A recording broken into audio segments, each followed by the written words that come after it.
Good morning, North Carolina. Good morning, America. Let's talk about the elephant in the room. 512 deaths last year for law enforcement. A lot of them were from COVID.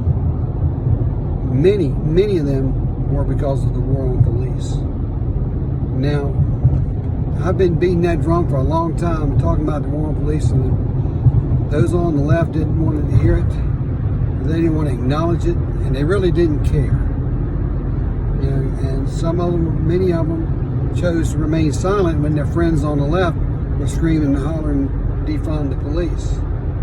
Now, that left party has decided that they want to throw it the other way because that fire's getting a little too hot, but it's too late. The Dems have stepped so far onto the left and jumped into the defund the police movement, they can't get out of that bailiwick. They just can't get out of that mess. They're stuck in it. The reality is point blank. There is a war on police, folks. That has been going on a long time. Typically, it had been hidden in the shadows to all these community activist leaders who scream and yell that the police are bad and telling their children, you know, not to trust the police. They're coming to get them. They have become the boogeyman in the closet to little children along the way. Not to mention that the parents are out there doing things wrong, whether it's drug dealing or killing, gang banging. It doesn't matter. They don't want to talk about that part. They just want to talk about, you know, the police officers out there trying to keep the community safe.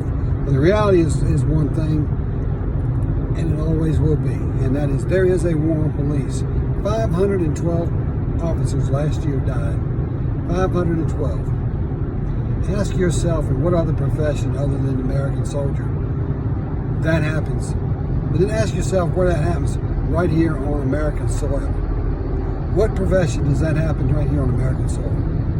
Exactly. Zero. There's no profession that takes the life of officers at a rate of 512 per year. Yet, officers get less respect than anybody on the chart. Think about that. They're going to be the first one in and the last one out. They're going to go get you out, even if they have to give their own life to do it. Now, I've been reminded before, oh, well, you know, officers just do that. That's what they're trained to do. Well, you know, officers aren't trained to die, so that's bogus. They're trained to go in and survive, and many of them don't. Let's remember that. We need to back the blue, folks. Back the blue. 100%.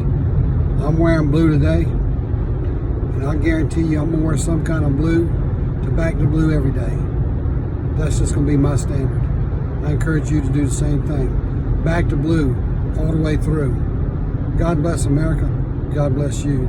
And always remember, be safe, be real, but more importantly, always be ready, because you never know when the wolf is knocking at your door.